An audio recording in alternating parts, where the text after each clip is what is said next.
If you are going to study organic chemistry, the first thing you need to put to memory are these organic roots or prefixes. I tend to call them roots. So what these are here is these are special prefixes that tell you the number of carbon atoms in the carbon chain that you're talking about. So we know that organic compounds are those that contain carbons, and these roots will be used to indicate just how many we're talking about. So as you can see from our examples and our chemical formulas here, ethane, so we see S, S means 2, so we can see that there are 2 carbons in this particular organic compound, and so on from there. So we have meth, eth, prop, bute, pent, hex, hept, oct, non or known, and dec. While there are numbers beyond 10, such as dodeca, which is just a cool word, you will only need to memorize the first 10 for our course. Now, many people are already familiar with the words that are associated with 5 through 10, pent, hex, hept, though some memory tips can be helpful there, but they follow traditional mathematical prefixes. It's really those first 4 that cause us the most trouble, as they are unique to organic chemistry. Each one has its own history on where the root was derived from that isn't really very helpful to remembering their meaning, so I really recommend you come up with your own creative ways to remember these particular. So for example, prop means 3, and it derives from a particular compound named propionic acid. Now, propionic acid had its name artificially coined by a French chemist from Greek words protos, meaning first, and pion, meaning fatty, for being the first aliphatic acid which expressed fatty acid properties. And since propionic acid happened to have 3 carbons, prop now means 3. But that isn't very helpful to modern day chemistry students. And so it can be helpful to come up with a memory tip for these more unusual ones, or ones you're likely to mix up. So for example, when I think of prop, I think of a propeller blade. A propeller, like maybe for like my dad's fishing boat, that has 3 blades, or a stool or tripod that is propped up on 3 legs. And so to me, I think of those things, and that helps me remember prop, prop, propeller, meaning 3 carbons. And I'm especially likely to get prop and pent mixed up just because they both start with P, and it's easy for my brain to kind of mix up those 3s and 5s, and so such memory tips can be really helpful. Now here is a short list of molecules that have the prop root in them, as you can see, and we'll be learning about these and why they're named that, or how to name molecules like them across the quarter. It's also helpful, so we have propane, propene, propine, propanone, and propanol, to see their condensed chemical formulas. When you look at those, you can see that there may be other things there, but each one of them has 3 carbons bonded in a chain. So we have our propane, our propene, 3 carbons. Now they might have some other, we've got some oxygens over here. We have some double bond symbols, some triple bond symbols, but every single one of them has 3 carbons linked in a chain, and that is what the prop is telling us. We have 3 carbons. Prop means 3. Now these highlighted suffixes that we'll learn a lot more across the quarter tell us how those 3 are bonded, and thus what organic family it belongs to. For example, I know from this ane in this first one here, that this is an alkane, our simplest type of organic compound. So let's talk then about alkanes, which we already saw referenced right here.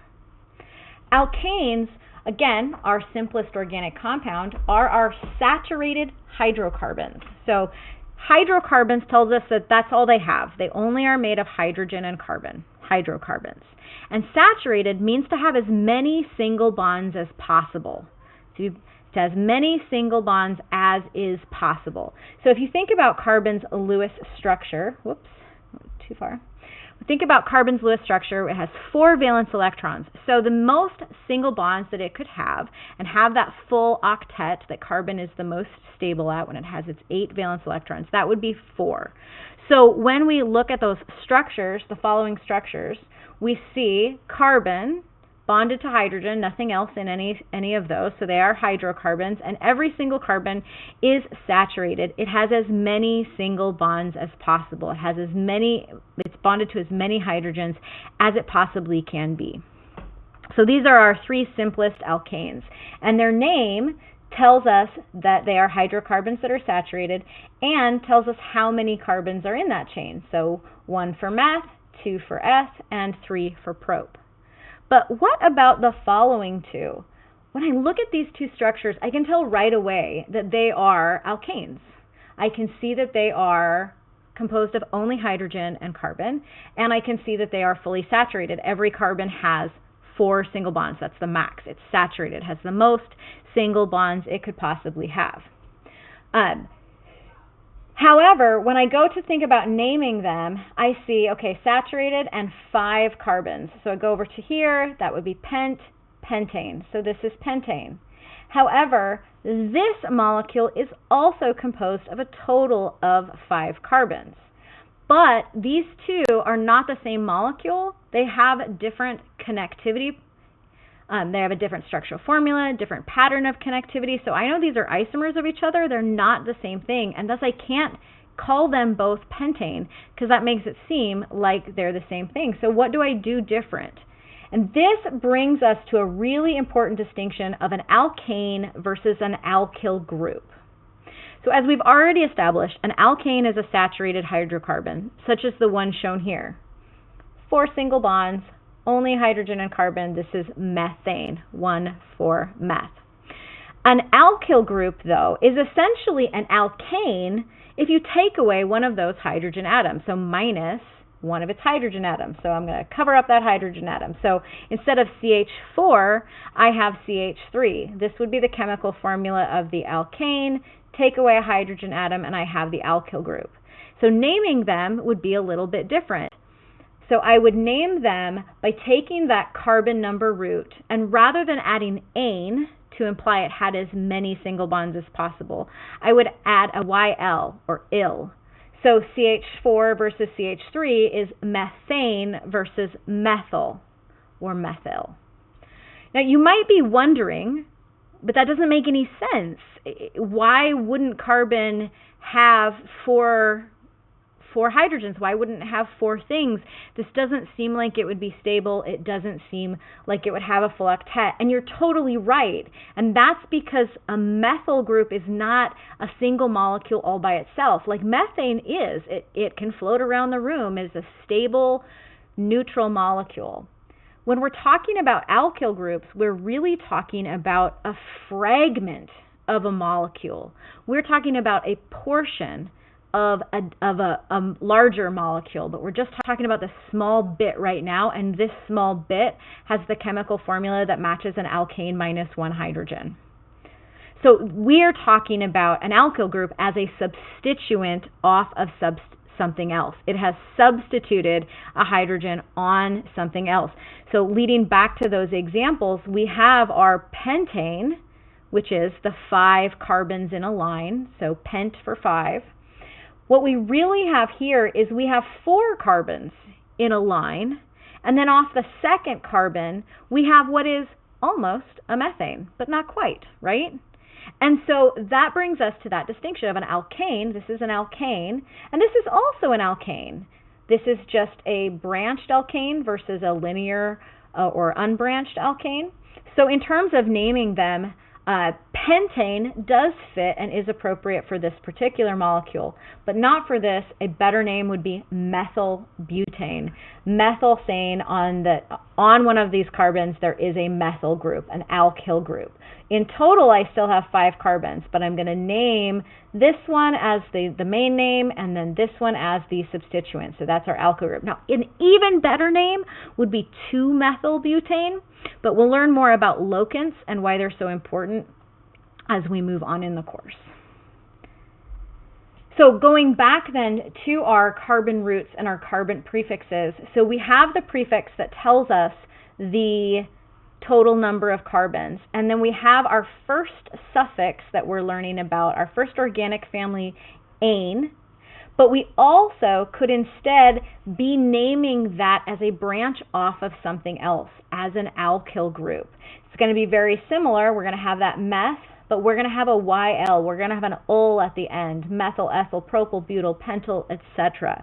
And you'll notice in the ones with the condensed formula, they are almost identical in formula to the alkane, but they are missing one hydrogen in order to make space to be bonded to something else.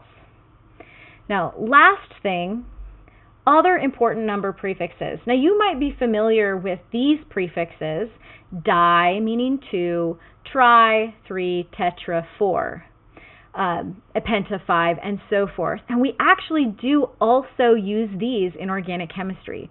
We just don't use them to count up the total number of carbons in the chain, at least not di, tri, and tetra.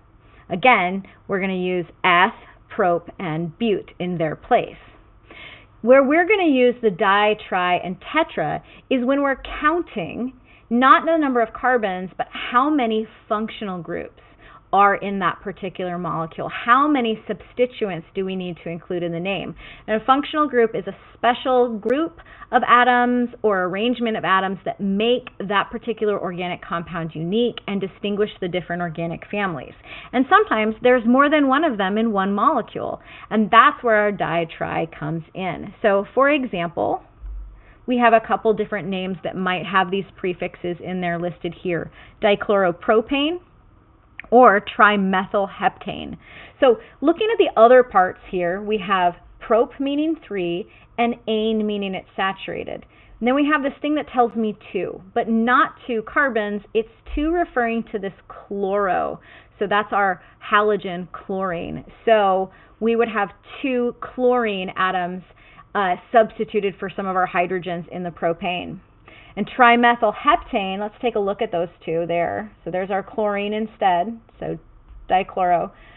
Here in our trimethylheptane, I see hept, which means 7, and there are in fact 7 carbon atoms bonded directly together. But there's actually more than 7 in the total structure, and that's because there are multiple methyl groups. Again, it's a methyl group because it has 1 carbon, but it is also shy a hydrogen of being a methane, so it's a methyl, and there are 3 of them, so this would be trimethylheptane, though a better name would be to include the locants indicating which carbons they're on, but we're focusing on these words. So you have a lot of different roots and prefixes you need to be familiar with in order to be able to talk about organic chemistry and name the different things we're going to learn about properly.